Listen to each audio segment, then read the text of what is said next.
As we age, the longer we go past 60, the more we are at risk of becoming lonely and suffering from loneliness. And now I want to clarify that loneliness is not about being alone. It's about being disconnected, feeling disconnected from society and other people. No deep relationships with anybody. And life changes can make that staying connected harder. We have friends that move away to be near their children. We have friends that pass away. Often we have lost our spouses as we get older. And sometimes our children are living in different states. So you don't even have your children or your grandchildren near you.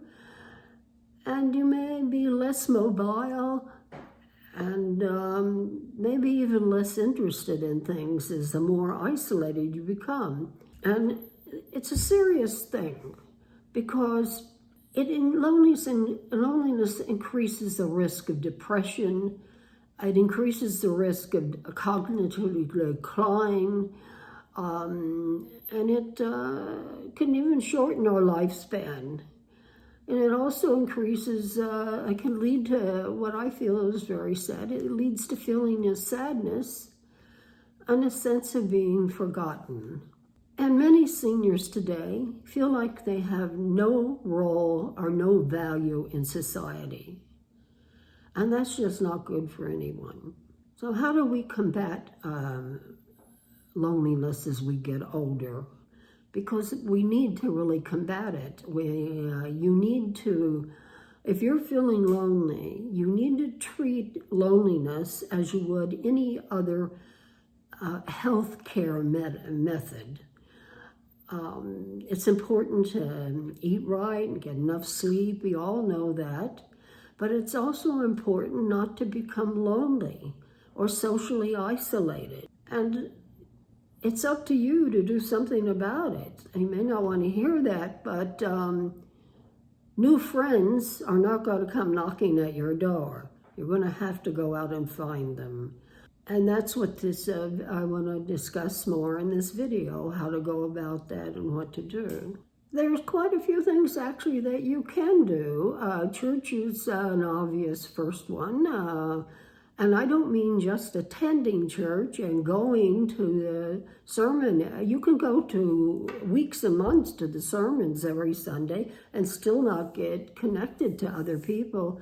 You need to get involved in doing something in the church, and that's how you will meet more people.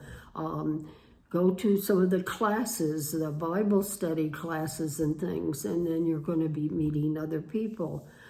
Senior centers are a fabulous resource. So any town you live in, locate the senior center, find out what they have going on, any kind of things going on. Community centers where I live, our community center here has all kinds of classes and places for people to go in and get interested in it. Wood carvers, painting, Pilates, chair exercise, chess, line dancing. The list is endless, always something going on.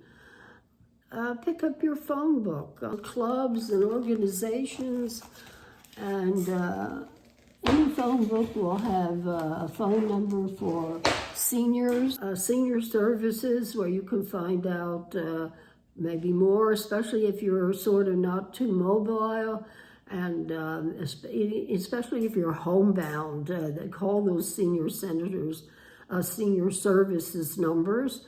And because there's, I think there's programs that people can visit you. And for someone who's feeling lonely, that's a great way to volunteer also, is to go visit somebody who's homebound. Now, they're probably not going to become your buddy and go to the movies with you. Well, maybe you could put them in the car and drive them to the movies one day. But it's something that's going to connect you with other people and make you feel like you're doing something good. And it's certainly going to make you feel worthwhile because you are doing something good. And holidays are especially bad for people who feel lonely because the whole world around you is celebrating, they have their rituals and things. Volunteer work is a great time to do for the holidays. I know that one of my churches has, they cook Thanksgiving dinner for people who are alone, and they go there and eat dinner. And I volunteered once, and and I'm not a volunteering type of person, but it was a very rewarding experience.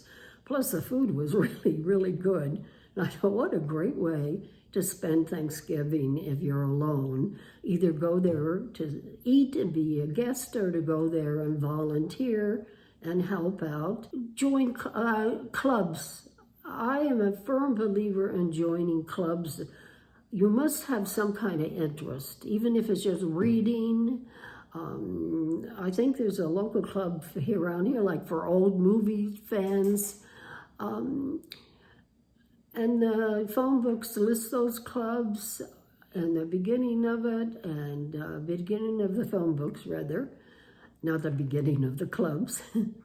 And join them, because that's a great way to, if you have a similar interest, it's a great way to make friends. And it's something I've always, because I've lived alone. I've been, since my husband passed away, I've been alone for 30 years. He died fairly young.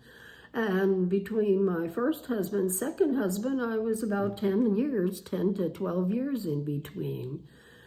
So I've had to learn I've lived a life of being alone, but I don't feel lonely. I think I've learned different ways how to be involved and feel connected to people. And actually, I feel like I'm living a rather exciting life and doing.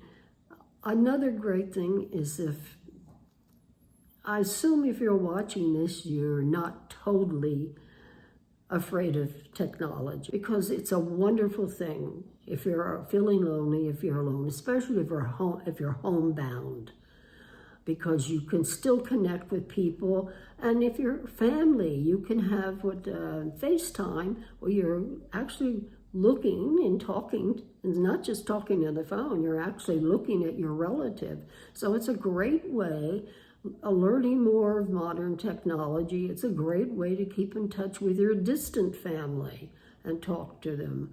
I want to get back to losing my train of thought. I'm rambling here, my senior mind here. And I find as I get older, I ramble more. And now I lost my train of thought. Another thing I do as I get older. What was I talking about? Oh, I wanted to go back to the holidays. If you don't volunteer, if you're alone, you can either just ignore it and treat it like any other day, or you can treat yourself to a holiday. You can order out a nice holiday meal that you have it at your home for it. You can put up a small Christmas tree. There's no point in a big one, though I know some senior citizens, they decorate their house like crazy. Even, if you live in a condo, sometimes you can become friendly with a neighbor or apartment complex or a neighbor. The point is to get out and try things. Force yourself, don't just sit at home and feel bad. Force yourself to go out and get connected with people. Also, you might take up journaling. So you sit there and write every day a journal, how you feel and how maybe you feel lonely. And maybe you could even write down plans on how you were going to fight this and get connected with people again. Group exercises, you're helping your body and your mental outlook. And a pet is another thing. Having a pet, there's something in the house making noise, something that you have to take care of, you have a responsibility for. I know when I leave for a dance competition and I have to board my dogs, and I come back and I come into the house and my dogs aren't here. Well, two things. One, I don't have to take care of them. That's a relief. But the house feels empty and colder. It's strange because my dogs are just tiny little things, but it still is empty and colder, rather than I have this big welcome as I walk into the house from them. So this sort of wraps, I think I'm going to wrap up this video for now. It's a little shorter. Anyhow, I'm going to wrap it up. I would love to hear from you, especially on this subject. Any comments on how those of you who live alone and who are older, how have you dealt with the loneliness problem? What do you do with your life that you don't feel lonely? How do you stay connected to others?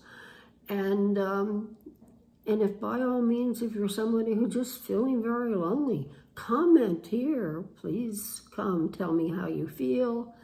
I'd love to hear from you, and it would help other people who are also feeling lonely to talk and read your how you're doing it, how you're handling it. And so I'm wrapping up now, and don't forget to subscribe if you feel like it. I think the subscribe button is going to be over here. But for now, good night.